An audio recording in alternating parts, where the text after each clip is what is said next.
আসসালামু আলাইকুম। বঙ্গ জননী টেলিভিশনের পক্ষ থেকে সবাইকে স্বাগতম। আপনাদের সাথে আছি আমি মোসাম্মত ও মিম আক্তার। দিনাজপুর বিরল অবৈধভাবে ভারতে প্রবেশের সময় আটক 16। দিনাজপুরের বিরলে অবৈধভাবে ভারতে প্রবেশের সময় সীমান্ত থেকে 16 জনকে আটক করেছে বিজিবি। তাদের মধ্যে 8 জন পুরুষ, 4 জন নারী ও 4 শিশু।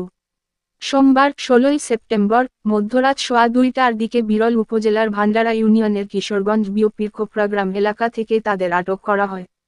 আটকরা দিনাজপুর জেলার বিরল উপজেলার এবং নীলফামারী জেলার বাসিন্দা। 42 বিজিবির অধিনায়ক লে কর্নেল মো. আহসানুল ইসলাম এ তথ্য নিশ্চিত করেছেন।